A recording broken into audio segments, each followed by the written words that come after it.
buenas tardes. Estamos el día de hoy con Cristian. Él se dedica a ser vocal coach y pues bienvenido, Cristian, a este podcast. Me alegro mucho de estar contigo esta vez porque nos conocemos desde hace mucho tiempo, pero aparte sé que has hecho un gran esfuerzo para llegar hasta donde estás. No ha sido fácil este trayecto, pero me gustaría que conocieran todo tu trayecto. Cristian, dinos quién eres, cómo iniciaste en el mundo de la música. Muchas gracias, Lore, por invitarme a tu podcast.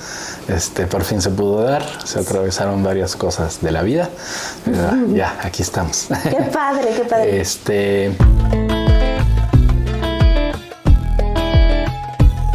Pues yo inicio un día que nacieron todas las flores, ¿no? Igual que todos, y a los 5 años considero que fue como, sin saberlo, el momento en que en mi cabeza surgió la chispa tal vez, y sin darme cuenta, porque en el año de 1984, yo nací en el 79, entonces tenía 5 años, y sale la canción de Stevie Wonder de Solo llamé para decirte que te amo. ¿Cómo crees? Ajá.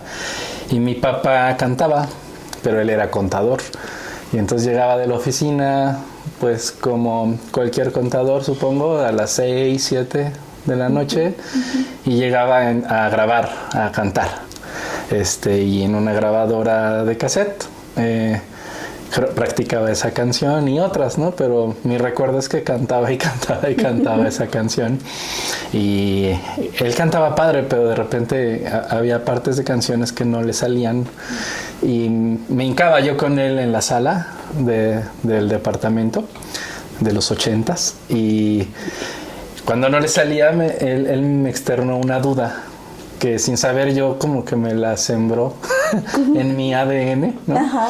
Y volteó y me dijo, yo siendo un niño de 5 años, y me dijo: hijo, esa nota aguda solo me sale en suavecito, no la puedo dar más fuerte como la del cantante. Y yo era un niño, yo solo dije, se escucha bien suavecito, ¿no? Y después yo al otro día le borraba sus grabaciones y me grababa yo, y me daba mucha curiosidad cómo se oía mi voz como una ardilla, porque pues, yo era un niño. Claro. Y fue el primer momento en el que vi cómo se escuchaba mi voz grabada y me dio mucha curiosidad. ¿Te grabó en cassette? Sí, aún tengo los audios, los rescaté. Y mira, aquí los puedes escuchar. Y entonces, pues yo le borraba sus cassettes y ya llegaba y quería escuchar su práctica y estaba todo borrado. Pues le daba mucha risa que me encontraba a mí grabando mis canciones del kinder, ¿no? Wow. O sea que desde ahí te sembró la idea de estar grabándote también. Pues ¿no? sin que yo supiera, ¿no? O sea, yo jugando. Ya fue más adelante. Salieron los Hombres G. Sí. Y entonces pues sus canciones fueron como super hits, ¿no? Devuélveme mi chica, Soda Stereo, Los Enanitos Verdes. Y fueron como de las primeras canciones que, mi mamá me compraba unas revistas que se llamaban Notitas Musicales, en donde venían las letritas. Y entonces como a los 6, 7 que ya empezaba a leer, me ponía yo solito a cantar. Las de Mijares y Luis Miguel y todas. Las de Juguemos a Cantar. Ay, sí es cierto. El caballo de palo. ¿No? Sí, de Enrique Llana, y ¿no? Ya sabes, esos tiempos. Y pues fue como la primera vez que yo solito, de hecho, como que eso trataba de hacerlo sin que me viera mi mamá y sin que me viera mi hermana, solito. Por pena. Pues no sé si por pena, sí, pero era como mi rato de soledad, ¿no? Ajá. Además siempre fui un niño como muy solitario, muy solo. Ok. Como que apartado. Y después, pues vino la guitarra, salió un comercial en la tele de un banco, de Bancomer, y salía un niño tocando la guitarra en un comercial de la Mariposa Monarca. Okay. Entonces yo vi y dije, pues si ese niño puede tocar, dije, pues qué tan difícil puede ser. Claro. Y ya me compraron mi guitarra y ya empezaba yo a sacar, pues justo las de los Hombres G, los Beatles, ¿no? Teníamos un cassette que le robé a mi papá y empecé a sacar como todas las de los Beatles, y pues las clásicas, Polvo en el Viento, ¿no? Escalera al cielo, y como que ahí ya me fui interesando mucho por la guitarra. ¿Y tomaste cursos después de guitarra? Sí. ¿Pero ya cuando creciste o...? Ahí mismo más o menos. Mi mamá me llevó con uno de sus mejores amigos que cantaba en un bar. Y él tenía un gran repertorio, y en las reuniones de los grandes de mis papás se ponían en la bohemia. Y me acuerdo que abría su estuche y olía a madera, padrísimo, y yo ¿no? Y ya la sacaba, y el señor pues tocaba muy padre, así al estilo de José José, y se presentaba en los bares y así. ¡Ay, qué padre! Y pues toda la noche él tocaba, ¿no? ¿Y tú qué sentías? O sea, ¿te veías reflejado en ese señor? Como ya empezaba a tocar, me empezaron a llevar a clases con él. Ah, ok. Y en ese entonces yo tocaba como de acuerdita, como que todavía mi manita no sabía hacer como acordes bien completos. Y me acuerdo que llegué a la clase y me dice, oye, ¿no traes la sexta cuerda? Le digo, sí, esa me reventó, pero esa no la uso. Tú enséñame ese. No, ponle la sexta cuerda y regresas, ¿no? Ajá. Y ya fue como mi primera clase de guitarra. Y ya luego tuve otro. Y luego, ya para cuando entré a la secundaria, yo ya sabía tocar como bastante bien, y ya cantaba y me acompañaba. Eso también ha de ser súper difícil, ¿no? Porque muchas personas que, bueno, toco la guitarra y canto, aparte, pero cantar y... Es muy difícil, pero en ese momento yo no sabía cuánto. Y es más, muchos años después no supe qué tan difícil es hacerlo bien, ¿no? Porque puedes hacerlo, pero bueno, son tus inicios. Claro. Me acuerdo perfectamente que salió la película de La Bamba, del Richie Valens, y me gustó tanto la canción que un día completo, yo no sé cómo no harté a mi mamá. Todo el día, o sea, pero de verdad todo el día me la pasé tocando y cantando La Bamba, y dije hasta que me salga. Y yo chiquito, ¿no? Dije, me tiene que salir hoy, porque consideraba que si me salía iba a poder empezar a coordinar, cantar y tocar, porque sí se me hacía muy difícil. Pero llegó como muy temprano a mi vida como ese reto de que yo solito me lo puse. ¿A qué edad más o menos? 9, 10. Súper chavo. Y es que ahí es cuando te brota toda la parte artística. Pues tienes también. tiempo. Ahí tienes. Exacto. Tienes tiempo, el cerebro es cuando y no más está no te aprendiendo. cohíbe nada. Ajá. No, estás como que en tu mundo, ¿no? Ajá, por eso no es bueno que les digan, ya cállate, ¿no? Porque son mucho como que de que se están tocando en la mesa y así, luego los callan y pues los reprimen, y entonces ya les da pena como seguir, soltarse al mundo es que a tocar. Estoy haciendo ruido, ¿no? Ajá, estoy haciendo ruido. Claro.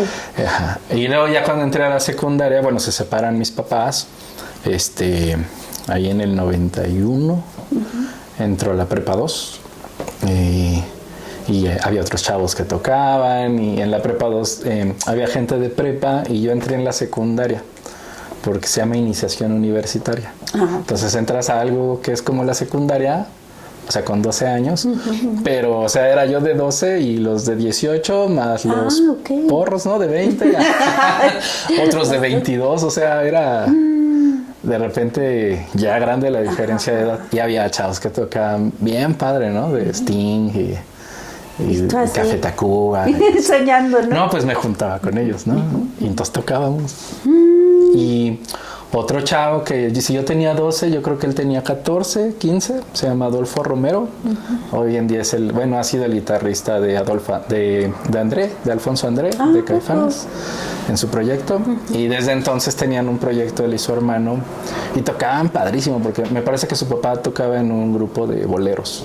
O sea, como requintista, y él a esa edad ya tocaba increíble. Y entonces él también me empezó a dar clases, ya como más de... más virtuosas. Más virtuosas. Sí, él era de notitas musicales. Y de solo acordes, ¿no? Así. Ok. Y entonces él me empezó a dar clases, y a los 12 años, mi hermana, que me lleva más o menos 4 años, empezó a trabajar en Reino Aventura y de decán, en el grupo de decanes. Pero había un grupo en Reino Aventura que tocaba rock and roll de los 60s, y eran los hijos de los Crazy Boys, un grupo de los 60s que cantaban Leroy y canciones famosas, ¿no? Salían en películas y así. Okay. Y ellos eran los hijos de, y entonces se llamaban los Crazy Boys 2. Ah, ok. Y entonces su novio, empezó mi hermana a andar con el bajista allá en Reino Aventura. Su mejor amiga era novia del baterista. Y entonces la primera vez que va a la casa, pues me ve tocando. Y me dice, mira, nosotros acabamos de grabar esta canción, ¿no? Y me pone un cassette. Y yo dije, wow, ¿es de ustedes esa canción? Sí, y está bien padre. Sí, la grabamos anoche, ¿no? ¿Cómo crees? Allí en Reino Aventura les prestaban los estudios y se quedaban en la noche a grabar. Era parte como del deal, ¿no? Para la próxima vez que fue a ver a mi hermana, yo ya me sabía la canción y el solo, que no estaba tan fácil, ¿no? Y se queda así, me dice, tu hermana toca padrísimo, ¿por qué no lo dejarán entrar a la banda? Y mi hermana, pues está bien chiquito, ¿cómo crees, no? No, mi mamá habla con su mamá. Y sí, hablaron nuestras mamás. Y entonces mi mamá pues siempre estaba en el trabajo, por cómo se separaron. Pues yo seguía siendo como un niño muy en mi onda, muy en mi guitarra, muy apartado, pero muy interesado sobre lo que era tocar. Okay. Y entonces, pues sí, me dio chance y entré en 12 años a hacer shows en vivo en Reino Aventura. ¿Cómo crees? O sea, a lo mejor te vi. Sí, yo creo que sí, porque somos de la edad, ¿no? Ajá. Sí. Y en escenarios, a nivel de escenarios, ahí me inicié. Pero fue una gran escuela porque pues eran shows, ¿no? No nada más era sacar canciones, había que hacer un espectáculo. Exacto. Entonces, fíjate el recorrido que ya tienes, ¿no? O sea, empezaste con tus clases básicas, te juntas con gente sin querer, ¿no? El destino te va poniendo también estas personas que te ayudan a crecer y luego enfrentarte a un público a tus 12 años. A los 12 años. Y para mí era un juego. Exacto. Sí nos pagaban el mínimo, pero un poquito como que por ley o no sé, yo no recibí el dinero. El baterista era el más grande del grupo. Ha de haber tenido me lleva como 5 años. Él ha de haber tenido 16, 17. Y entonces él el que cobraba. Y no, pero muy bien. Ah, ok, yo ya haciendo caras, ¿eh? Porque él se quedaba el dinero. Ajá. Pero la verdad, todo esto de la música es muy caro. Okay. Entonces de allí a mí me compró una guitarra padrísima, Ibáñez, ¿no? De los 90s. Okay. Se fue a Los Ángeles, porque ellos pues eran de familia bien, ¿no? Y se fue, pero con el dinero del grupo, y yo creo que también le puso hasta una lana a él mismo, ¿no? Porque yo nunca me puedo quejar de eso, porque a mí me compró guitarra eléctrica padrísima, pedales, o sea que también son carísimos. Claro. Yo tenía así mis pedales analógicos. Compraba sus platos, los parches, baquetas, cables, bocinas, amplificadores. O sea, honesto. Sí, y aparte les invirtió. Sí. Se trajo el primer programa de grabación digital que existió, del Cubase. Y entonces ya grabábamos en Reino Aventura y grabábamos también en su casa. O sea, en Reino Aventura había un anexo donde grababan. Ajá, en Reino Aventura había Radio Aventura. Ah, ok. Y de hecho ahí estaba Paola Rojas, ¿no? De Noticieros. Ella estuvo también en Reino Aventura como edecán y también en Radio Aventura, y también fueron sus inicios. Ah, ok. De varios sus inicios fueron Reino Aventura. De Jay de la Cueva también salió de Reino Aventura. Es lo que te iba a preguntar, porque ese Jay de la Cueva estaba en todos lados, ¿no? Pero a los 5 años. Ajá. O sea, antes que yo. Nos quedábamos a grabar toda la noche y me empecé a interesar mucho por cómo se grababa, todo esto digital, y empezamos a hacer nuestras canciones, empecé a componer.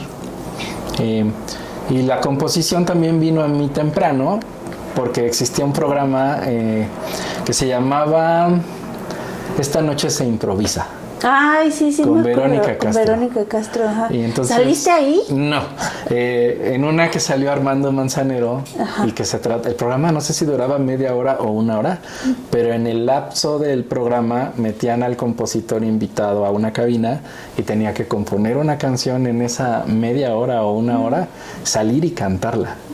Ya. Y me acuerdo mucho de Armando Manzanero, dije, O sea, yo siendo un niño, que no puede ser que lo hizo ahorita. En media hora. Y un extra. Porque les daban el tema ahí. No podía haber trampas así de, ya esto preparado, ¿no? Y ahí te dijiste, pues yo pues también. me llamó mucho la atención y yo jugaba con mi mamá y con mi hermana a esta noche se improvisa y empezaba a hacer mis canciones. Ya sé. Ahí empecé. Denme 10 minutos. Ay. Sí. Y nos encerrábamos en el closet. Y ahí. Y me acaba de pasar justamente esta semana algo muy curioso. Me hablan uno de los que formaba parte de la disquera donde firmé como a los 19 años un disco de solista. Ajá. De ese disco que se llama Corazón Solitario. Es de covers. Ok. Pero yo a él siempre lo veía, yo pensé que él era el contador, porque siempre estaba de trajecito y así. Ajá. Entonces en una que llegué a la disquera, todavía estaban grabando como un proyecto antes de la hora que me habían dicho. Llegué como antes y me senté y él también está sentado y me dice, ¿y también compones? Y le digo, sí. Y a ver, pues cántame una, ¿no? Y dije, pero él es el contador. Bueno, va. Y le canté y me dice, órale, ¿y tienes otra? Y le canté, ¿y tienes otra? Sí, acabo de hacer esta. Y le encantaron las canciones. Y para no hacer el cuento largo, después de esa disquera, él me jaló a empezar a hacer otro disco, otro proyecto con otro productor. Y partes de esas canciones se grabaron. Y entonces él se quedó como unos demos. Y 25 años después, apenas la semana pasada, me llama y me dice, ya despiértate porque mira lo que le hice a esta canción, ¿no? Ya ni me acordaba yo de esa canción. Y le hizo un nuevo arreglo, ¿no? Pero pues es mi canción. ¿Cómo crees? Y me dice, pues ahora grábala porque escombrando mi oficina me acordé que eso me podía servir. Y pues va a salir para un programa, entonces grábala otra vez. Y entonces pues vino antier al estudio aquí al lado y grabamos ese tema, grabé otra vez la voz de ese tema, pues porque lo quiero usar para un programa. No me ha dicho bien, pero se me hace muy curioso que una canción ya perdida, 25 años después, se retome. Pues va a salir. ¡Qué padre! Y entonces cuando otra vez la retomo me doy cuenta como de que lo que escribí a los 16 años. ¿Y de qué trata la canción? Pues mi visión que tenía en aquel entonces. Yo como, no sé si sabías, porque a ti te conocí ya en otra época también de cantar en cafés, pero hubo años antes otra época de mí cantando en la calle con guitarra. Ay. No así con micrófono y de que tienes tu fecha y así, sino de andar en la calle. Y entonces yo todos mis veranos me recuerdo lloviendo y mojándome, ¿no? Y mojándome y tocando pues, todo mojado. Claro. Entonces la canción habla, pues entre las frases dice un poquito de la tempestad y vuelvo a tropezar de nuevo con la tempestad y ok. Pues sí, del momento que estabas viviendo en esas épocas. Como que tiene fotos de esos momentos, como imágenes de esos momentos. Pero está padre, ¿no? Porque al final también, pues eso es muy emocional, ¿no? Si lo escuchan ahorita, yo creo que también les va a... Exacto, porque fue neto, o sea, fue real, no me inventé la historia. Exacto, así de ¿qué hago hoy? Ajá. Qué bueno. Y bueno, de Reino Aventura, esta banda empezamos a grabar ya canciones como propias. Competimos en un concurso que justo concursó Jay de la Cueva con Molotov, porque él fundó Molotov. El bajista. Fue en la casa de Don Porfirio Coca-Cola. Y me subo al escenario. Ellos estaban haciendo su soundcheck. Y desde que llegué dije, suenan increíble, o sea, ya ganaron. Sí, exacto, exacto. Era el soundcheck, ¿no? Todavía no era la hora del concurso. Y entonces apenas estaba desconectando los de Molotov y nos subimos nosotros porque siempre hay como un crossover de bandas y en lo que se desmontan, pues tú ya tienes que ir conectando, ¿no? Okay. Entonces pongo mi pedalera que me hizo el baterista con mis pedales, que me compró.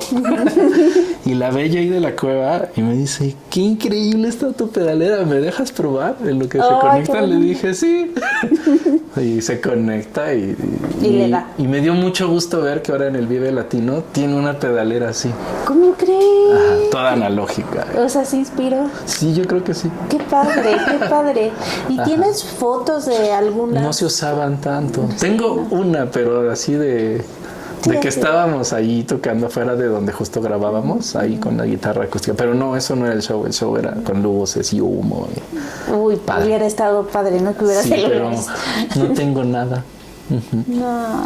Y bueno, esa banda fue importante para mí porque fue también una gran escuela de sentirte libre componiendo y proponiendo y experimentando mucho con la música. A veces quedaban cosas muy raras porque era como demasiado experimentar. Claro. Pero fue importante porque le abrimos a Santa Sabina, le abrimos a La Lupita, a Radio Caos, a Los Amantes de Lola, a La Castañeda, a La Cuca, a un montón de bandas. O sea, ¿viste todo esa...? Sí, estuve sentado así con Rita Guerrero de Santa Sabina. Que en paz descanse, sí, claro. Y pues yo chiquito, o sea, yo ahí tenía 15 años. 16. No, y los veías así de wow, ¿no? Porque aparte en ese momento el rock en español estaba con todo, ¿no? Sí, exacto. Y como que mi fluir en la música fue un crossover muy interesante porque ellos eran más grandes. Y luego también mi tía y mis tíos eran más grandes. Y mi hermana es más grande. Entonces como que por eso me tocó la música de los 80s y soy muy ochenterón, aunque mi época son los 90s. Eso es lo que a mí me pasa muchísimo también, que aunque nací en los 70s, mi hermano más grande me lleva 10 años. Entonces todo lo que escuchaba él, pues de rebote lo escuchaba yo. Y tengo a mi otro hermano que me lleva 5 años y todo también, ¿no? Y en mi adolescencia estaban los 90s. Bueno, no, más arribita de la adolescencia, ¿no? Pero digamos que mi música es la de los 90s. Exacto. Y porque pues estabas muy chiquito, si tenías 10 años, pues no. Pero ese crossover se hace así de 20 años, ¿no? A veces sientes como que tu época solo es una década musicalmente, ¿no? Ajá. Pero no sé si en todos los casos, supongo que sí. Pero en nuestra generación justo es como todos los 80s, todos los 90s y los 2000. Exacto. A mí también me pasa igual, ¿eh? Porque sí, no puedo descartar música de los 80s, no puedo descartar música de los 2000. O sea, y es que justo siento que en esas épocas, en los 90, vinieron como una revolución en la música porque empezaron a salir bandas de muchos géneros. Sí. O sea, desde el rock en español, la ola española, rock mexicano, los argentinos, digo, ahí los colados de Latinoamérica. El grunge, luego los ingleses. Ajá, exacto, muy pronto los ingleses. Ajá, haciendo ahí no, nada más ustedes, yo también, ¿no? Los británicos con Oasis. Exacto, y muy pronto después con el grunge también allí el nu metal, que una de las últimas bandas que tuve, pues justo era más nu metal, era una fusión, pero me tocó mucho el nu metal también, como los orígenes y luego también lo de los 2000. Y los 2000 y luego el pop, ¿no? Ya épocas de Britney Spears y esas cosas. Exacto. No, pero bueno, ahí brotaron otras cosas. O canciones como Kiss Me, como Ah, sí, claro. No Doubt. For Non Blondes. Bueno, es el 91, 92. Pero sí hubo bandas como de 99 al 2000, canciones también muy, muy frescas, ¿no? Muy... Y luego YouTube, Depeche Mode, o sea, era como una mezcolanza de música. Sí, muchos géneros, como entonces, R.E.M., que era otra cosa, The Cure por acá. Entonces era demasiada la música que justo nosotros como que nos ubicamos en medio, ¿no? De lo pop, lo electro, lo dark, lo punk, lo todo. Entonces sí fuimos... Y era otra forma, la forma de escuchar música, ¿no? O sea, tenías que ir y buscarla, más la radio, pero más, mira este cassette y lo grababas. Que justo Ian hoy me preguntaba eso, ¿no? Que cómo yo descubría la música, porque ahorita la música es como muy rápida, les llega muy rápido. Sí, se va muy rápido. Entonces le decía, no, o sea, aquí era las estaciones de radio, o sea que ellos iban, los que trabajaban en radio iban a Europa o a Estados Unidos, se traían las canciones como Rock 101, WFM o Radioactivo, que era como nuestras estaciones, y ahí te mostraban las canciones y luego ya tú las buscabas o les dabas play, los grababas, ¿no? Como podías. Ya con lo digital en los 90, 2000, pues ya con el... Sí. ¿Cómo se llamaba este programa para bajar música? Pues había dos, ¿no? El Ares y otro que luego pues venía mal el nombre y no era el que estaba sonando y decías... Sí, que por semillas, ¿no? no querías bajar y tardabas un día. Ajá, y salían otras cosas, ¿no? Pero también, bueno, descubrías, exacto, y lo valorabas, ¿no? Más. Y después de esas épocas, Cris, o sea, tenías mucho contexto en la música, como acabamos de mencionar. Ajá, como que una escuelota, ¿no? Pero no escuela de irme a encerrar, sino escuela de la vida también, ¿no? Como de lo real. Entonces entro a la disquera, me firman con un disco que era de covers, y ese año me empezaron a buscar como muchas disqueras, porque yo era bien guerrero, o sea, me iba a la calle. Y en la calle conocí mucha gente, conocí a Ricardo Arjona, así de que yo cantaba sus canciones, y en un restaurante me conoció. ¿En serio? Sí, o sea, tú me escuchó cantar sus canciones. Ok, me decía muy bien, chico. Sí, estuvo chistosa esa anécdota, pero si la cuento se va a hacer muy largo. Pero no sé, es que como que la vida estaba afuera, y entonces yo me iba a cantar, por ejemplo, a Miguel Ángel de Quevedo, y cantaba pues a la hora de la comida, y entonces ahí iban todos los de Universal, cuando Universal estaba por ahí. Y entonces el tesorero de Universal, estaban todos los de Universal en la mesa, yo no sabía que eran ellos, pero me dice, toma, mi trabajo es hacer discos, llámame. Y entonces a mí no me gustaba como componía, la verdad no me gustaba, o sea, yo escuchaba y decía, está como raro, ¿no? Y entonces yo decía, bueno, pues luego le llamo, voy a componer algo que me guste y le llamo. Como joven, ¿no? O sea, que tenía yo ahí 17, 18 años, siempre piensas que el mañana es muy largo, y el tiempo se va de volada y las oportunidades también. Bueno, todo ese año me dieron tarjeta de Peerless, de Universal, de varias, o sea, como de 5 o 6 disqueras. Fíjate. Buscaban talentos. Y yo no sabía qué querían. En una que llego a otro restaurante, está igual una mesa y estaban los de una disquera, pues yo no sabían que era de disquera, y me dicen, te queremos firmar un disco, la oficina está aquí a la vuelta, por favor, búscanos. Y otra vez, bueno, cuando componga algo que me guste. Y a la siguiente semana me vuelven a ver en el mismo restaurante y me dicen, ya no te vas, vamos. Y me llevaron así a contarme de qué iba a ser. Querían que cantara lo mismo que cantaba pues en los bares, en los restaurantes, pero puesto en disco, o sea, muy bohemio el rollo. Y entonces me dicen, esto lo vamos a hacer bien y se va a intentar como hacer para que el proyecto pueda encontrar como fuga para Sony y que te firmen. Pero tu disco, suceda lo que suceda, pues va a salir a nivel nacional, se va a vender en Gandhi, en los Sanborns, en Gigante, en todos lados, ¿no? A nivel nacional, en Mix Up.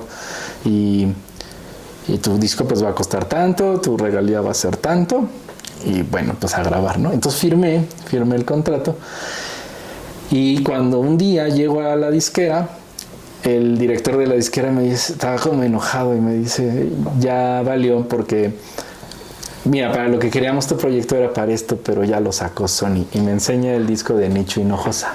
¡Ah, qué cool! Y me dice, pues ya sacaron lo que querían, todo el año estuvieron, y por eso me habían estado dando las tarjetas. Okay. Ajá, porque pues ellos saben, entre todos saben qué quieren sacar. Hasta después me enteré que de hecho, o sea, si alguien salta a alguien, ya, o sea, es como vetado, es así, carpetazo, y este artista pues no sale porque... Ajá. Bueno, la cosa es que sale Nicho Hinojosa, y pues lo que fue Nicho Hinojosa, ¿no? En ese entonces fue un super boom porque eso no existía. Y pues mi disco se quedó más chaparrito, ¿no? Y cuando yo cantaba en los bares, pues se vendía en las tiendas y la gente lo compraba porque tenía puro hit, ¿no? A puro dolor, Claro. puro éxito. Y como es él, Ya. una de Ricky Martin, bueno, de Carlos Lara. Y bueno, traía pues hits y se vendió mucho porque la gente pues veía los temas y pues yo fui el que más vendió de esa disquera. ¿Cómo crees? Esa disquera le invertí un montón de dinero a grupos de tropical, de salsa y así, y al mío que le invirtieron 3 pesos, ese sí se vendió. Y el de todos los demás pues no, o sea, es que yo sí hacía mi chamba de ir y tocar. Y es que te gustaba también, ¿no? Yo creo que eso es lo que más. Y te siguen pagando. ¿O ya no? Ya no se vende porque cerró la disquera. Ok. Sí, duró como unos 3 años más. Y aunque sí me firmaron otro disco para grabar el número 2. Y lo empecé a grabar, pero no, cerró la disquera. Y ya se acabó. Y ya, se acabó. Y ya de allí, pues otra vez empecé a hacer proyectos de rock. Y después, pues deshice esos proyectos de rock. Pero llegué a otra banda que primero se llamaba Dardo. Y luego ya cuando entré yo sí nos presentamos como Dardo, pero había otra banda que se llamaba Dardo en Chile y dijimos no, pues vamos a cambiarle el nombre. Y había otro Dardo aquí en México, que no tocaban tanto, pero sí luego nos cruzábamos. Okay. Dijimos 2 dardos, ¿no? No puede ser. Como Spider-Man. Exacto. Y ya le cambiamos así al primer nombre que se nos ocurrió, Sono, con Z. Y así fue que empezamos a girar. Y fue importante porque pues hicimos muchos conciertos. Iniciamos nosotros los conciertos de abajo del metro, de los foros que hasta la fecha siguen haciendo. Sí, claro. Nosotros llevamos la carpeta y el proyecto y se empezaron a hacer esos conciertos. Entonces hicimos toda la gira del metro. Como todavía estaba yo apenas saliendo de la universidad, hicimos gira por toda la UNAM. La Mega Frenda, auditorios, abajo del mural de medicina. Y entonces nos empezó a escuchar como mucha gente. Y en los lugares, ¿no? De ese entonces. ¿Y tocaban covers? No, ahí era original. Y padrísima la banda. También te la voy a compartir. Pero bueno, eso fue 2005, 2006, 2007. Y luego decides independizarte, decides ya no hacer más banda. ¿Qué decides? Cuando grabo Corazón Solitario, el disco de solista, escucho yo el disco, porque lo grabé pero no lo había escuchado. Entonces sale así como en los primeros días de enero del 2001. Y cuando lo escuché, no me reconocí y dije, me gusta pero no me gusta. Dije, algo está raro, no sé, creo que tengo que tomar más clases de canto. O sea, ya había tomado, pero nunca había tomado algo más moderno. Y ahí fue que me topé con uno de mis maestros que venía de Estados Unidos. Llegó a México, lo conocí y fue que me empezó a apasionar por él la investigación vocal. Entonces me empezó a enseñar. Yo soy muy ñoño y bueno, estudié ingeniería. Ahí estaba yo estudiando ingeniería biomédica. Bueno, estudié ingeniería eléctrica y electrónica, pero me especialicé en biomédica. Y entonces me interesé por la investigación de la voz a nivel ingeniería y a nivel de lo que me enseñaba mi profesor que provenía como de esa área. Y ahí me empecé a volver vocal coach. ¿Y eso fue en qué año? 2001, 2002. O sea, ya tienes un buen... Sí, dando clases, tengo 25 años. Antes 26, porque hay otras historias por ahí que empecé a dar clases a unas señoras muy ricas.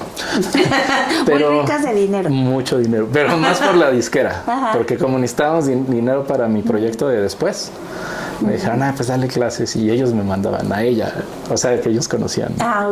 Así una señora de Bosques de las Lomas. Súper que era uno de los arquitectos más importantes que diseñó Bosques de las Lomas y le heredó toda la señora. Y entonces a ella le iba a dar clases. ¿Y qué tipo de música ella quería cantar? Pues yo me sentaba al piano y pues ella quería cantar más blues, soul, le gustaban artistas así. ¿Y eso fue como que tu primera experiencia ya dando clases de vocal? No la primera, pero sí ya más en formal. Forma cobrando. Dando clases y de ir, ¿no? A su casa. Entonces primero fue ir a las casas. Nada más tantito atrás, ¿cómo fue esa investigación de vocal coach? Bueno, no sé si sea así la investigación. investigación, tal cual. Sí, tal cual. Pues hasta la fecha, porque eso se extiende hasta este momento de la investigación vocal y este rollo de Royal Voice Singing. Inicia allí pero yo estoy parado encima de hombros de otros personajes, ¿no? Okay. Desde los 80s.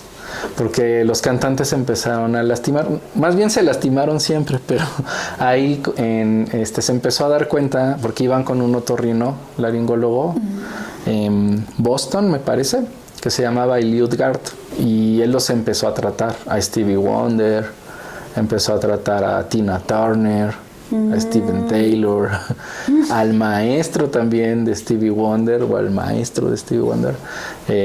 No es para nada hablar mal de él, pero lo que pasa es que él tiene más fama de lo que en realidad investigó, porque el investigador fue Eliud Gard.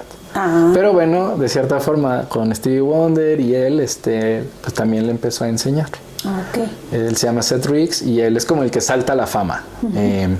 Él fue maestro de Cristian Castro, de Selena, de Beyoncé, de Michael Jackson. O sea, por las celebridades a las que les enseñó o entrenaba, pues salta muy a la fama. Hoy en día hasta es como una atracción turística ir a su estudio en Hollywood. Okay. Ay, cabrá carísimo. Pero es como una atracción, ¿no? Ir a ver. Ir a que les dé una clase. Y más también por los programas que han salido de vocal coach, ¿no? Eso fue después, como que ahí ni siquiera el nombrecito era tan famoso. De hecho, yo lo empecé a usar mucho antes como de que fuera famosón el nombrecito, ¿no? Por la voz y así. Porque eso salió como hasta el 2012, la primer Voz México. Y acá estábamos, Eliud Gard desde los 80s. Okay. Y entonces el que fue mi maestro, él se quedó sin voz 6 años. Y pues él es de Bolivia y fue a Argentina. Bueno, en Bolivia no le ayudaron, en Argentina no le ayudaron, en Francia no le ayudaron, en Canadá no le ayudaron. Hasta que llegó con Eliud Gard, él fue el que lo recuperó. Y entonces le voló la cabeza como de lo que se trataba y pues le enseñó y él se vino a México a empezar a enseñar eso. Entonces mi investigación está parada en varios, ¿no? Incluido Brett Manning, que fue alumno de Seth Riggs. Mi investigación no solo se quedó allí, sino es como si de ese paquetito que yo recibí, yo lo desdoblé y lo desdoblé y lo desdoblé. Y entonces Royal Voice Singing ni siquiera es eso, es gigante la investigación que está quedando asentada en el libro de Royal Voice Singing y en el contenido que se da en esta escuela de canto. Ok, Royal Voice Singing es tu marca. Sí. Okay. Sí. Estás creando una marca, o sea, va a ser toda una investigación para presentar. Es toda una investigación hecha al libro. Okay. Y va a ser una programación en plataforma donde vas a recibir clases. Te va a mandar también al libro, claro. Pero también vas a poder recibir clases aquí de forma presencial. Okay. Pero el chiste es también como crear un poco un tronco común, que antes de que lleguen a presencial ya hayan recibido bastante, porque es demasiada información, o sea, va muy profundo, va a articulaciones de la laringe, a musculaturas, al conocimiento fisiológico de cómo sí funciona el instrumento. Porque hay un parteaguas, o sea, antes en el canto antiguo había mucha creencia y 300 años son de escuela de canto italiano, que no es que no sirva, pero estaban parados en muchos mitos. Entonces con la investigación, ¿no?, científica, pues se rompen muchos mitos, se rompen mitos sobre el aire, se rompen mitos sobre macromusculatura, sobre macroesfuerzos y por eso es que estaban empezando a tener lesiones, que hasta la fecha existen, ¿no? Okay. Y yo trabajo como cuando llega alguien que veo, que detecto que tiene una lesión o algo así, hasta lo llego a acompañar con el doctor Arturo Ávila Chávez, que a nivel médico es ya quien los atiende y los opera, si es que es de operación. Okay. No pueden entrenar si están mal. Lesionados. ¿No? Claro. Sería como querer ir a entrenar box con el codo acá. Claro. Oye, a ver, entonces si yo llego aquí a esa academia, obviamente. Sí, es un Vocal Studio, ¿no? Okay. Le llamo Studio Singing Academy. Okay. O sea, de hecho es Royal Voice Singing, Studio Singing Academy. Porque pues como puedes ver es un estudio, claro, pero diseñado con todo lo necesario para enfocarse hacia el aprendizaje del cantante. Okay. O sea, su evolución. Literal experimenta una evolución en su voz. Ok. Puede llegar cualquier persona de cualquier edad. De cualquier nivel, okay, de cualquier edad, siempre y cuando a esa edad a él sí sea el que le interesa cantar. Claro, no, la mamá. No, la mamá. Ahora, eso también cómo funciona psicológicamente, ¿no? Porque yo creo que, digo, ya con la experiencia que tienes, llegan los papás y te dicen, ay, es que quiero que mi hija cante. También has de fungir como un poco psicólogo, ¿no? Como, sí, sí, porque como se combina con emociones y pues todos en el día a día pues traen sus cosas. Sí, a veces cierta parte se convierte casi en terapia. Pero trato también de no, o sea, sí, pero no me distraigo tanto allá. Claro. Allá porque hay muchísimas cosas que ver aquí. Claro. Y luego, bueno, como tengo una formación de ingeniero, como que todo el desarrollo que hice, muchas cosas fueron pues diseñadas por mi cabeza de ingeniero, de estructurar las cosas, y entonces lleva como toda una estructura este sistema, okay, de poco a poco. Okay. Tengo un socio que se llama Raúl Arellano, también es ingeniero biomédico, también es compositor, también es músico, también es cantante, y como le interesó mucho esta información, o sea, yo le empecé a dar clases y lo empecé a preparar como coach desde hace ya muchos años, desde el 2012. Y entonces cuando regresó de estudiar producción en Inglaterra, él se fue a una universidad de Inglaterra a estudiar producción musical, y en cuanto regresó en la pandemia, un mes antes de la pandemia de que iniciara, ahí nos pusimos a escribir el libro. Y ahí se volvió mi socio porque me empezó a ayudar a escribir el libro y a traducirlo en inglés. Ok. Entonces el libro está en español y en inglés. Okay. Y como viene de la Universidad de Inglaterra, sí, un poco el proyecto también es como para que allá también se dé este sistema. Ok, entonces a ver si entiendo, es un libro que va a estar o está digital. Va a estar digital. Pueden tomar clases en línea. Tanto en línea como aquí, como en la plataforma. Okay, va a haber estructuradas por el sistema los métodos, los videos que tienen que ver y seguir esa semana. Okay. Y van a poder tener un avance conforme vayan avanzando. Y luego me imagino como conferencias en vivo para pruebas o algo así, un tipo de examen, digamos. Puede ser. Sus avances. Uh-huh. Pues sí, puede ser ahí como un pequeño examencillo. Oye, está súper interesante, ¿no? Sí, y bueno, de más recientes fechas, acabo de ser el vocal coach de todos los cantantes y voces de Pase a la Fama. Ajá. Que es un reality que acaba de salir por Telemundo. Y los sábados ahorita está por Azteca 1, fui el vocal coach. Y les di clases previamente a entrar a la producción por línea porque estaban en distintas partes de México y Estados Unidos. Y luego ya los volaron aquí a México, a Estudios Azteca, y hicimos la producción del reality. Y pues yo fui ahí el entrenador vocal y el vocal coach. Como al cuarto, quinto concierto, me pusieron otra vocal coach para que me ayudara. Pero nos dividimos como muy bien y, o sea, como que hicimos muy buen trabajo. Okay. Porque con ella empezaron a ver más cosas también de interpretación y de sentir el personaje. Okay. O sea, que no se volviera como solo técnico. Okay. ¿No? Ahora, para aclarar más puntos. ¿Qué abarca el vocal coach? O sea, porque uno puede decir, yo vengo, me siento y canto, pero no creo que sea así por lo que me estás diciendo tan sencillo. Ajá, bueno, pues como la palabra coach, pues lo que hace un entrenador, ¿no? Podemos poner el ejemplo del fútbol o del básquetbol o del box, en el que el entrenador no es el que se va a subir a competir, ¿no? El que se va a subir a competir, pues es el Canelo. El que se va a subir a competir, pues es el Chicago Bulls. Chicharito, ¿no? Y entonces un director hasta les enseña cómo moverse, ¿no? O sea, en pizarrón. Estas van a ser las jugadas técnicas, nosotros vamos a jugar así, nos vamos a mover así. Entonces, Royal Voice Singing, justo diseñé 10 jugadas técnicas para enseñar a que su voz tenga fuerza y a resolver la duda de papá, que fue, ¿cómo hago esa nota aguda más fuerte? Porque fue todo esto que conté fue porque en Reino Aventura, que tuvimos un vocalista primero, tuvo la misma duda. Entonces cuando en un ensayo la sacó, yo dije, ay, es lo que decía mi papá, ¿no?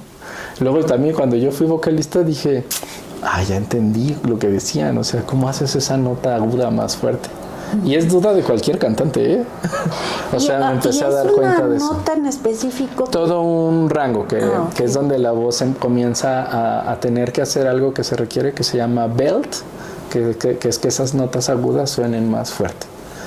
Okay. Entonces, ¿fuerte te refieres a volumen? De volumen, de intensidad, de firmeza. Okay. Y entonces aquí el sistema, no quiero explicar mucho de eso, pero se divide en 4 fases. La primera fase, que es de voces puras, que es hacer sonidos. La segunda fase, que es de modos de la voz, que tienen colores. Acá en el pizarrón, azul, verde, naranja, rojo. Okay. Entonces primero les enseño como fórmulas para hacer esos colores. La tercera fase, que es la técnica de mix, que es para combinar esos colores y poder pasar de un color a otro. Okay. Y es toda una técnica que se llama mix. Y la cuarta fase, que es belting, que es para poder hacer esas notas fuerte. Oh. que ahí en la técnica de belting se requiere empezar a ser más elástico, empezar a tener mejor preparado el gesto fonatorio en cuanto a apoyaturas fonéticas, musculaturas, puntos de apoyo. Okay. Y entonces diseñé muchas jugadas de elasticidad y pues se las enseño así con dibujitos y con herramientas. ¡Qué loco! Y por ejemplo, todo esto viene acompañado también de cómo pararte, cómo cantar. No, porque eso es una postura muy como de la enseñanza italiana. Aquí te puedes poner de cabeza y cantar. Okay. Aquí puedes estar acostado y cantar. Sí, o sea, normalmente este rollo de la postura, aunque suele funcionar, pero es una instrucción muy primaria. O sea, la verdad es que no es por otra cosa, pero estaban muy limitados los maestros de antes en cuanto a las instrucciones que le tenían que dar a un cantante. Okay. Entonces no pasaban de que la respiración, de que el apoyo diafragmático, que es todo un mito eso, y cuestiones así, ¿no? Más se iban como por afinación y proyección y abre bien la boca y afinado y dala fuerte y delinea, o sea, como instrucciones la verdad muy precarias. O sea, esto la verdad sí desarrolló todo un sistema con instrucciones de veras, o sea, más reales, más realistas. Y entonces en el programa, en el reality, pues justo la televisión es así, o sea, requiere, pues los tiempos son muy cortos. Entonces requerían que estos cantantes que audicionaron, pues es un reality, tenían que grabar disco, bueno, están saliendo los temas en Spotify, así, ¿no? Okay. Pero pues todo es en vivo. Entonces, pues no podían estar desafinados, o sea, tenía yo que en muy poco tiempo mejorar su calidad vocal, su afinación, su rendimiento, que no se fueran a cansar. Y me imagino que cuando hacen el casting más o menos eligen a las personas que más o menos sí... Sí, pero a lo mejor la gente no sabe mucho porque no se dedican, pero es difícil ser así 100% afinado, y más en tele, o sea, pasa horrible que alguien se desafine tantito, ¿no? O que esté algo raro. Y pues sí, funcionó y bueno, los invito a que vean el reality. Claro que sí. Apenas acaba de ser el domingo el primer concierto, ya como concierto. O sea, ahí ya trabajaron ahí un poquito conmigo en ese concierto. Y este sábado se transmite el primer concierto por Azteca 1. Lo vamos a ver. Entonces va a durar 12 conciertos. Ok.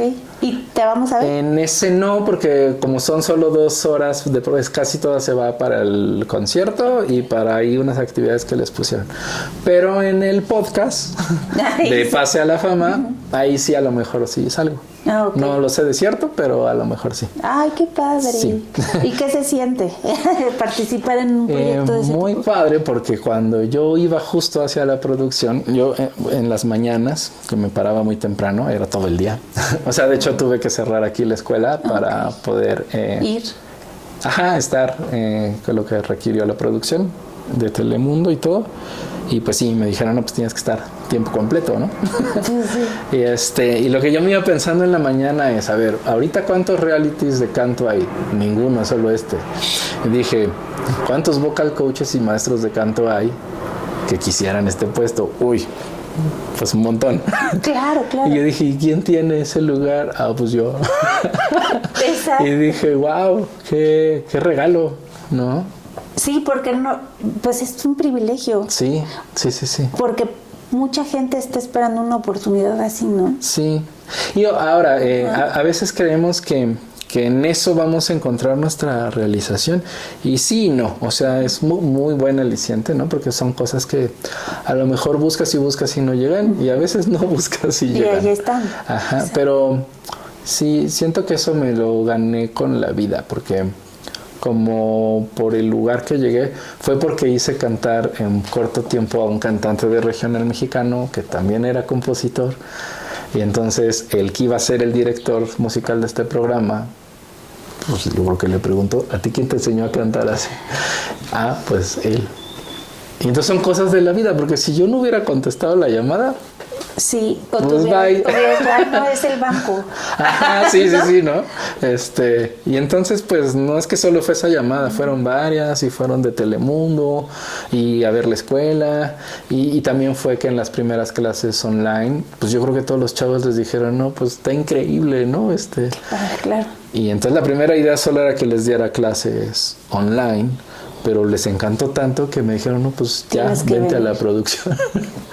Te incluyeron, qué padre. Ajá. Ay, pues muchas felicidades, Cristian. Sí. Y por último, ¿quién puede venir a tomar clases contigo? ¿Cómo te pueden contactar?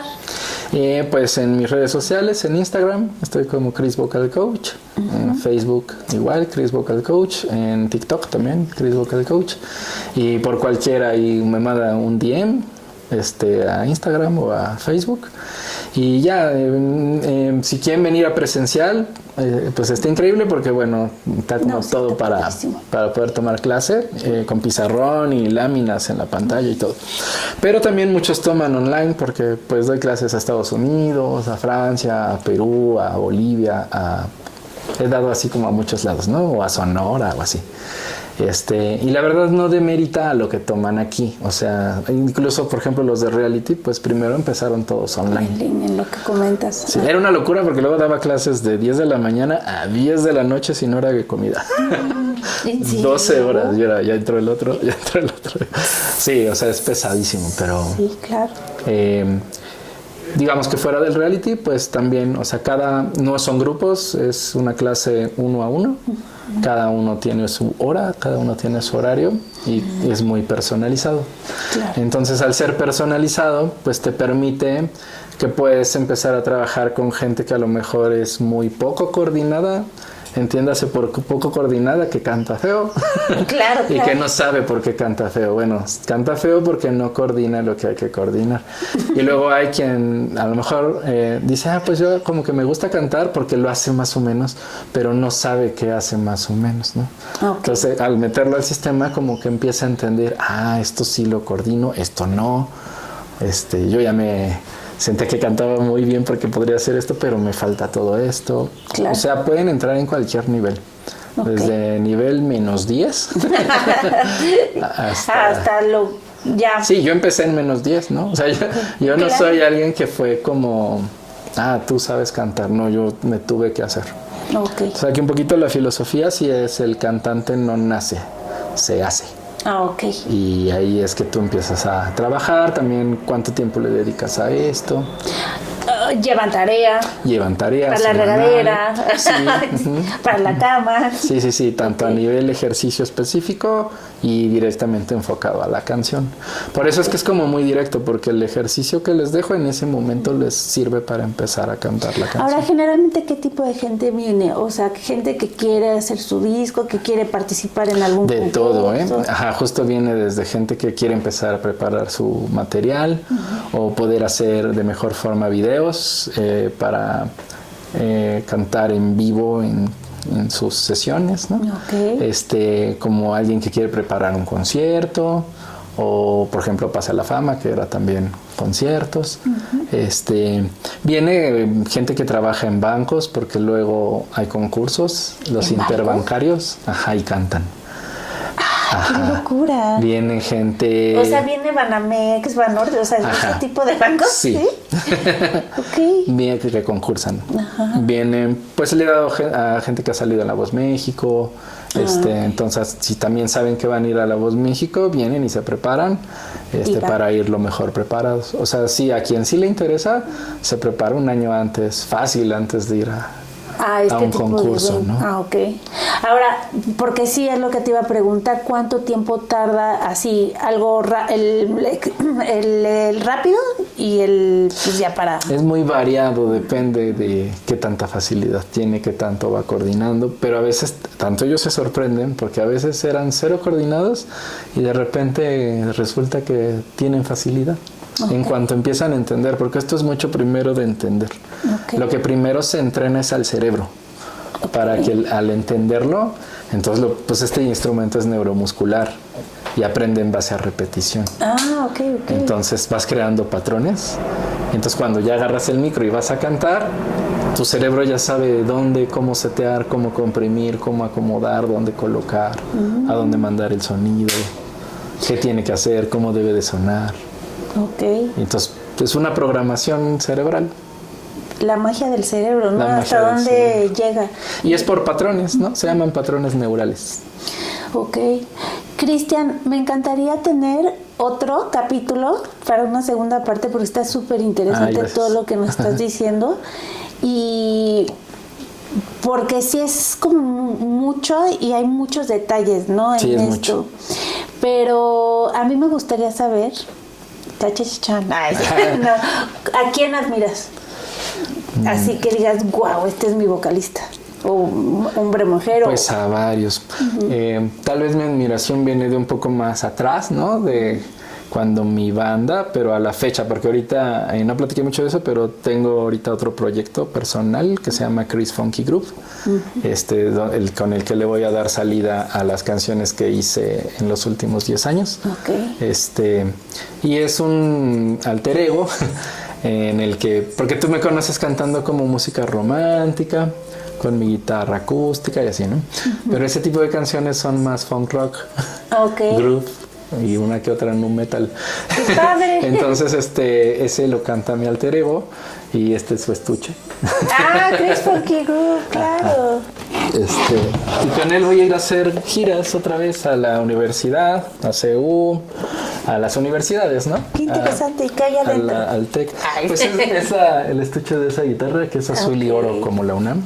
Y bueno, traigo ahorita ese trip a nivel proyecto personal, darle fuga a esos últimos temas mediante ese proyecto que bueno va a ser totalmente subido a Spotify. Y sí lo pienso girar. Hace mucho no giro y como que la sangre llama. Claro. a tocar y al rock otra vez, que aunque no esté de moda, pues no por eso deja de existir. Bueno, que creo como que ahí viene otra vez, ¿eh? Sí, ¿verdad? O sea, con esta Olivia Rodrigo, ¿ves? He visto. Está como un poquito rockera.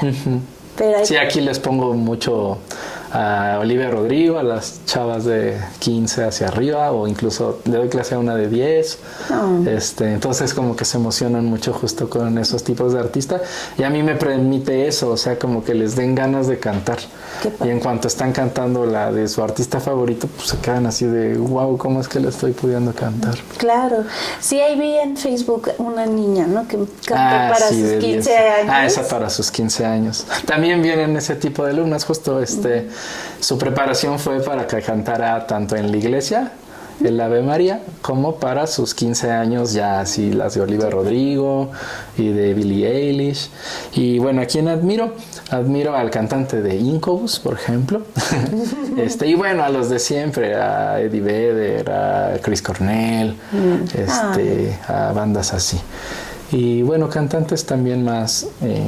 no tan de rock, pues Sin Bandera, fueron mis maestros en la escuela de... es que estuve en la escuela de compositores, eso no le dije. Estudié composición en SACAM, la Sociedad de Autores y Compositores de México. en el TCSACAN, que es el taller de composición de la Sociedad de Autores. Okay. Y me dio clases, la directora, que es Mónica Vélez, que es la compositora mexicana más importante a la fecha. Ella ha hecho los temas para Camila, para Rake, para Marc Anthony, para Luis Enrique, para V7, Paulina Rubio, Alejandra Guzmán, o sea, es interminable, ¿no? Pero nos dio clases también Armando Manzanero. O sea, ¿lo conociste? Sí, tres veces me dio clases. Memo Méndez Guiú, o sea, los más importantes. Leonel, Mario Dom, nos dio clase Moenia, el Tri, Rayleigh. ¡Qué padre! Nos dio clase Natalia Lafourcade. Pues todos los de la sociedad, sí. Carlos Lau, que es un compositor increíble, también maestro de fijo de la escuela. Él hizo Me hace tanto bien, de Alejandro Fernández. Tu amor me hace tanto bien. Se llama Me haces tanto bien. Él hizo la de Patito Feo, la del Mundo de Caramelo. Ha hecho temazos, ¿no? Y bueno, tuve pues esos maestrazos de composición allá. Y entonces ahora sí me gusta mucho mi forma de componer, porque ya con esas herramientas, es más, hasta me empezaron a gustar las canciones que hacía antes, pero también ya porque dices, ok, eso sí está bien hecho, nada más hay que moverle aquí y aquí. Claro, o sea, ahora te ya da con más toda seguridad. La experiencia, más seguridad. Y más o menos eso es lo que pasa aquí también en el canto. O sea, les das las herramientas y van obteniendo la seguridad de saber que lo están haciendo bien. Y ya con esa seguridad se van subiendo al escenario. Claro. ¿Y a qué artistas de rock has invitado aquí al estudio? Sí, bueno, han tomado gente, tanto que he preparado y fueron lanzados. Y un poquito para contar la historia de cómo la conocí. Preparé a un artista de regional mexicano que se llama Luis Cisneros y empecé a componer con él sus temas. Pues se produjo el videoclip. Su canción fue lanzada en Banda Max, padrísimo, así increíble. Y fue coincidencia que en el edificio donde él vivía y tenía su restaurante, él tiene un restaurante, pero estaba antes ubicado en el edificio Ermita. Okay. El famosísimo, que remodeló Slim.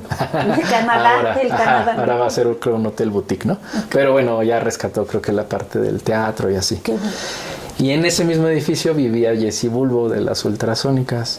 Y entonces un día era su vecino, así, departamento, ahí en el mismo piso, ¿no? Y lo escucha cantar y le dice, ¿con quién estás yendo a clases? Estás mejorando un chorro.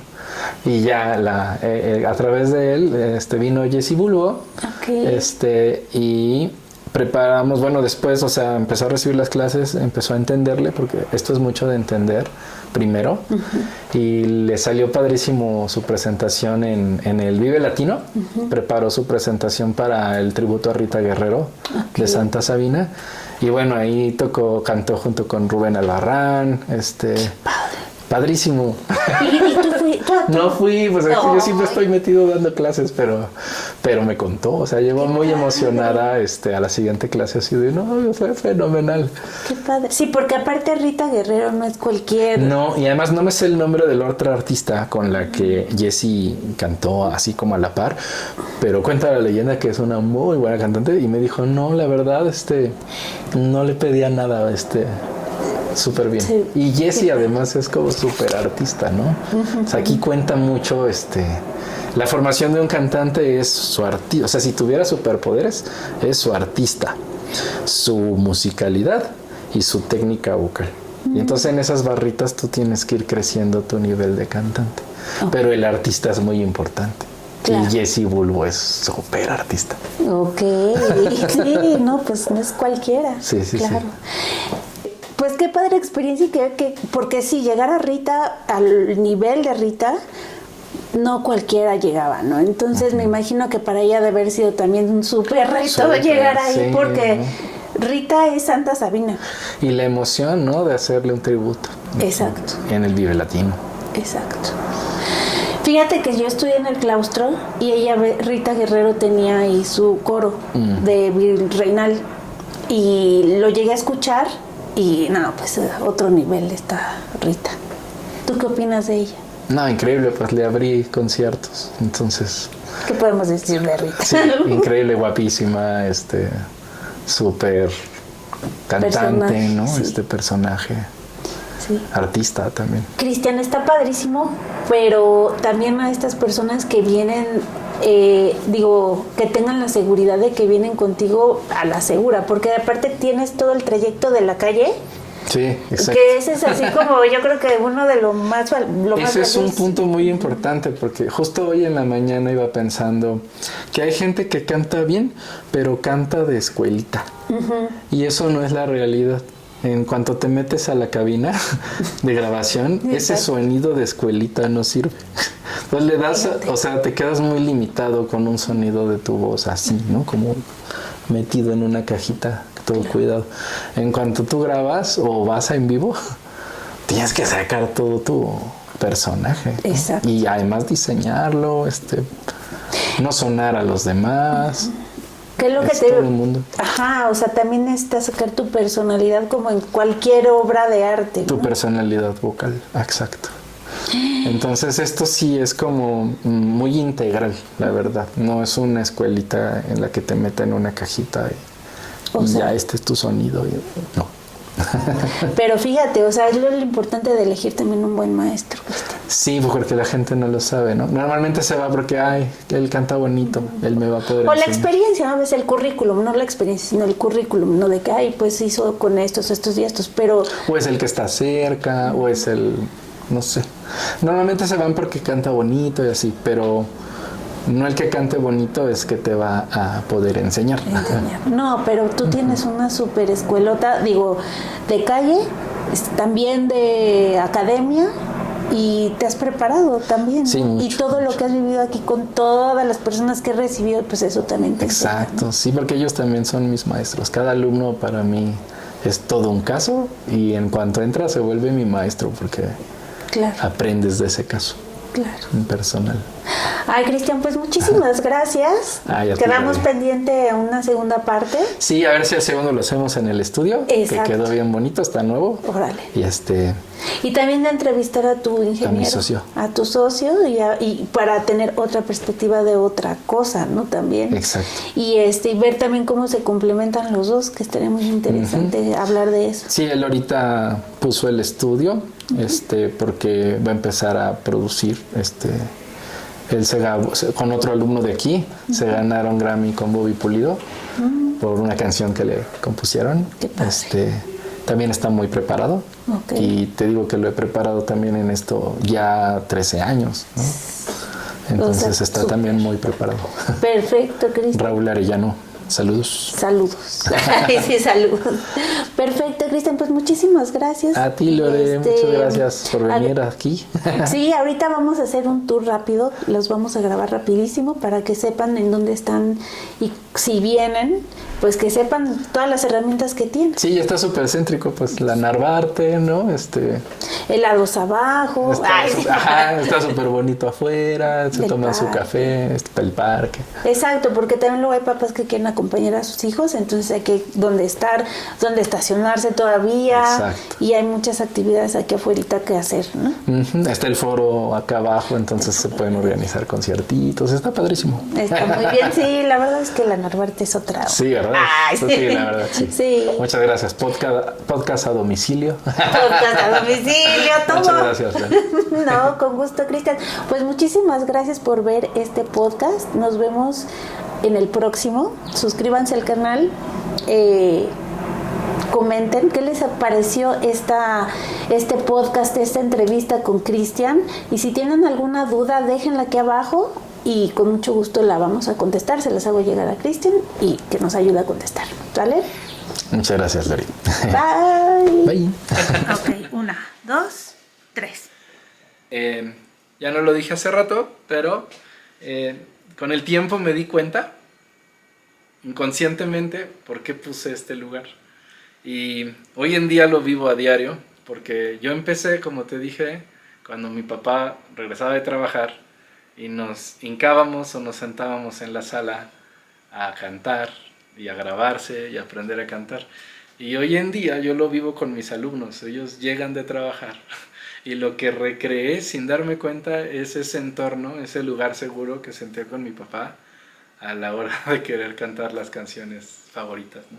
y lo vivo clase a clase, o sea, clase a clase para mí es como esa burbuja de estar cantando con ellos, siento como que estoy cantando con mi papá. Oh. Y se me pasó, hacia allá quería llevar como toda la conversación, pero pues sí ves, está un poco hasta retro porque el sillón hasta se parecía, la lámpara se parecía, no sé, o sea, como que si ves está como retro, porque sí, como que inconscientemente recreé ese entorno. Igual este silloncito está retro. Claro. Ves que en los 80s eran muy de telitas, 70s, Sí. ¿no? Exacto, y todo. Sí. Claro, pero aparte es una sensación de muy hogareña. O sea, estar a este espacio sobre todo es como estar en tu casa, ¿no? En tu confort para aprender Ajá. a cantar, en tu intimidad, ¿no? Exacto. Íntimo, Como que alumno. dices, voy a la habitación a estar conmigo, ¿no? Entonces yo creo que eso pero sí. aquí vienen y lo hacen con su instructor y pues directamente los voy haciendo cantar. Perfecto.